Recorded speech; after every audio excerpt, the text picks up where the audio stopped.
Bonjour et bienvenue pour votre nouveau numéro de 100% ETF, le magazine vidéo bimensuel avec iShares. Objectif, vous faire comprendre, et oui, et toujours bien utiliser les ETF dans votre stratégie d'investissement. L'émission, vous le savez, elle se compose de deux rubriques, l'analyse d'un mot-clé et un entretien sur un thème précis. Et j'ai le plaisir de retrouver aujourd'hui sur le plateau Clément Roux, vice-président vente iShares France. Bonjour Clément. Bonjour Laurent. Alors, on en parle beaucoup en ce moment dans l'actualité, on avait envie de faire toute la lumière sur des institutions puissantes, mais mal connues du grand public, les banques centrales. On va faire le point tout de suite.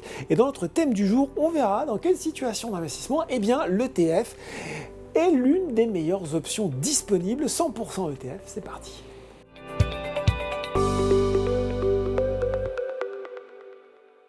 Et je le disais dans mon lancement, la Fed, la BCE, elle s'invite de plus en plus au journal de 20h dans les débats, même entre nous, et ça vaut le coup d'expliquer ou de réexpliquer ce qu'est une banque centrale, Clément. Oui, en effet, Laurent. Alors, les banques centrales, ce sont des institutions qui sont publiques et indépendantes, et elles ont pour grande mission la stabilité monétaire, soit du pays qu'elle représente, ou soit de la zone économique, par exemple pour la Banque Centrale Européenne, pour la zone euro.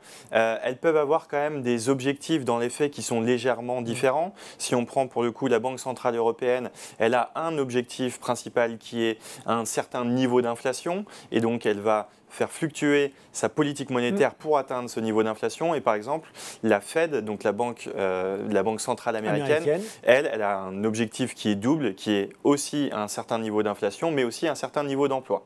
Mais si on reprend quand même les trois grandes missions qu'ont toutes les banques centrales, on le disait tout à l'heure, c'est la stabilité monétaire. Donc là, elles vont jouer notamment sur leur taux directeur, pour modifier notamment le niveau d'inflation de l'économie. La deuxième grande mission, ça va être une mission d'émettre des pièces et des billets au sein du pays. Donc ça nous parle effectivement. Et d'ailleurs aussi de contrôler la masse monétaire de manière générale. Et puis la dernière mission, elle nous parle peut-être un peu plus, puisqu'elle a plus de répercussions sur nous dans nos vies concrètes, notamment parce qu'elles émettent donc des taux directeurs qui permettent donc de financer les banques commerciales, celles qui ont pignon sur rue. Et donc ces banques commerciales vont se financer auprès de la Banque centrale, et donc les taux de cette Banque centrale vont être donc répercutés directement sur les taux que nous on va avoir. Exactement, notamment pour nos crédits immobiliers. Bon ben voilà. D'ailleurs, je crois que le concept de taux d'intérêt, il est expliqué dans une autre vidéo de 100% ETF, afin que toutes les notions soient claires. Et puis la Fed, voilà, c'est la Federal Reserve, la Réserve fédérale, le nom de la Banque centrale américaine. Je crois aussi qu'elles ont un pouvoir très concret aussi sur les banques commerciales, Clément. Oui, effectivement, alors un peu pour l'anecdote, on va dire, mais elle contrôle donc le montant minimum d'espèces que doivent détenir les banques chaque jour à minuit.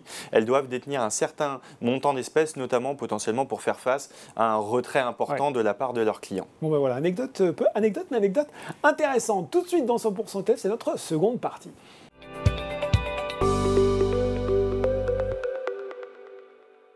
Et oui, parce que selon ces stratégies d'investissement, on peut disposer de plusieurs solutions. C'est de plus en plus le cas d'ailleurs quand on considère l'offre de produits considérable, que ce soit des fonds dits actifs ou ETF. On a le choix en fait, on n'est pas obligé de souscrire à un type ou autre de produit. Oui, absolument. Quand on veut se composer un portefeuille ou une épargne diversifiée, on va plutôt naturellement se porter soit vers des fonds actifs, soit vers des ETF, parce qu'ils sont naturellement, eux, diversifiés, étant chacun des paniers de titres relativement importants. Après, d'un côté, il va y avoir les ETF, on le rappelle à chaque fois, qui ont un certain nombre d'avantages. On parle toujours du coût, notamment des frais de gestion qui sont relativement faibles. Effectivement, la liquidité, la transparence, puisque comme ils sont cotés en bourse, on peut connaître leur composition et on peut les acheter et vendre à peu près à tout moment. Et puis aujourd'hui, il y a quand même un choix qui est extrêmement important sur le marché des ETF. Après, ils ne vont pas forcément répondre à tous les besoins des investisseurs. Notamment, il y a une composante importante, c'est que comme ils veulent l'objectif est de répliquer stricto sensu un indice boursier. L'ETF ne fera jamais significativement plus, mais d'ailleurs moins, que cet indice financier. Alors que peut-être c'est la promesse. Exactement, c'est la promesse. Et certains investisseurs, eux, peuvent peut-être vouloir plus que cela, et du coup, pour une partie de leur épargne ou de leur investissement, vont plutôt choisir des fonds de gestion active. Est-ce que, alors on voit que les deux finalement sont complémentaires quand je vous écoute Clément, est-ce qu'il y a quand même des cas précis, concrets, dans lesquels finalement l'ETF est le plus adapté? Alors, il y a des contextes où effectivement, où les ETF paraissent quand même particulièrement attractifs ou adaptés en tout cas.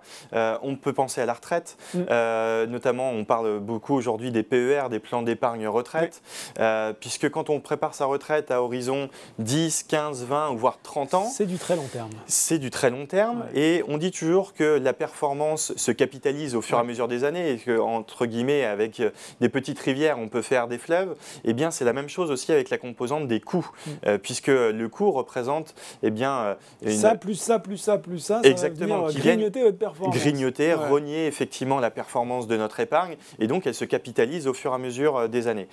C'est d'ailleurs le parti pris qui a été fait par Boursorama avec son PER Matelas, qui est au passage composé à 100% d'ETF de notre gamme iShares. Bon ben voilà. La faiblesse des frais, ça c'est un vrai avantage pour le placement de long terme, mais est-ce qu'il y a d'autres cas, parce qu'on va dire ok, ils nous le font toujours dans 100% ETF, on a compris, est-ce qu'il y a quand même d'autres cas dans lesquels l'ETF parvient le mieux à tirer son épingle du jeu? Oui, on peut prendre des cas assez quand même spécifiques ou des catégories d'investissement assez spécifiques. Par exemple, les actions américaines, c'est quand même un marché assez intéressant. Ça va intéresser du monde. On dit toujours qu'il est extrêmement efficient. Ça veut dire quoi? Ça veut dire que tous les investisseurs, tous les analystes regardent de très près ce marché. Donc dès qu'il y a une nouvelle information concernant une entreprise, on va dire qu'elle est directement intégrée dans les prix du marché. Partagée, intégrée dans les cours. Exactement. Du coup, ça donne quand même moins de marge à un gérant actif d'aller faire la différence par rapport à un indice de référence classique. Prenons par exemple le S&P 500, qui est les 500 plus grandes valeurs américaines. Et on a une statistique quand même qui est assez édifiante, c'est que sur ces 5 dernières années, sur les 242 fonds d'actions américaines de grande capitalisation, eh bien seulement 18 de ces 242 ont réussi à battre le S&P 500 sur les 5 dernières années. Ça veut dire qu'il n'y a qu'entre 6 et 7% des gérants actifs qui ont réussi à faire mieux que l'indice de référence. Sur le long terme, c'est compliqué de battre l'indice de référence et on le voit sur les actions américaines. Quand je vous écoute, finalement, Clément, je me dis qu'il n'y a pas fondamentalement de règles entre ETF et fonds actifs. C'est quoi finalement une approche au cas par cas en fonction de sa stratégie d'investissement? Oui, exactement. Ça peut être au cas par cas. On peut effectivement prendre des exemples très, très concrets comme les actions américaines et peut-être privilégier les ETF. Mais d'ailleurs, on peut parler d'autres catégories d'investissement où les ETF peuvent paraître particulièrement adaptés. C'est notamment ce qu'on appelle dans l'univers des fonds dits thématiques qui investissent donc dans les grandes tendances de nos économies et de nos sociétés. Eh bien, il y a des thèmes assez spécifiques.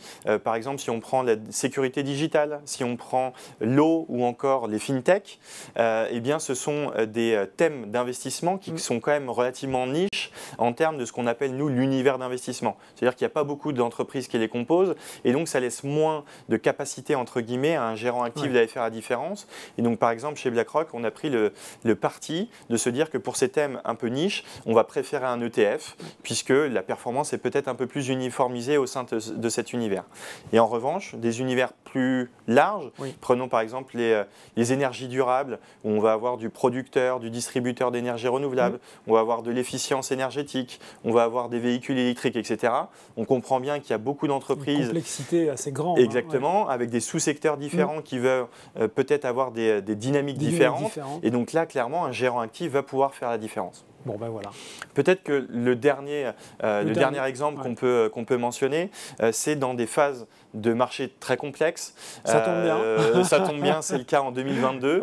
Et on a eu d'ailleurs un peu la surprise de voir que, en fait, entre le 1er janvier et le 31 juillet, pour les actions de la zone euro de petite capitalisation, donc ce qu'on appelle des petites entreprises qui sont cotées, eh bien, on a vu notre iShares MSCI EMU ETF, donc c'est action de la zone euro petite capitalisation, qui était le premier de sa catégorie sur cet espace du 1er janvier au 31 juillet sur 158 fonds en tout, composés aussi bien d'ETF que de gérants actifs. Donc on se rend compte qu'il y a quand même certaines phases de marché où clairement les ETF tirent leur épingle du jeu. Et donc peut-être que pour terminer, on peut dire qu'il est toujours bon de diversifier ses sources de performance et donc ses sources de risque. Il y a effectivement spécifiquement des classes d'actifs dans lesquelles les ETF sont particulièrement attractifs, mais on peut aussi, bien sûr, continuer à les combiner avec de la gestion active pour diversifier une fois plus son portefeuille. Et ben voilà, on combine le tout. Merci Clément pour ces explications. On a en tout cas bien compris, quand on veut peaufiner sa stratégie d'investissement, il faut toujours penser aux ETF. Ils sont souvent une solution adaptée, parfois même la solution solution la mieux adaptée. Merci beaucoup. Merci Laurent. 100% ETF, c'est fini pour aujourd'hui. On se retrouve dans 2 semaines pour un nouveau numéro.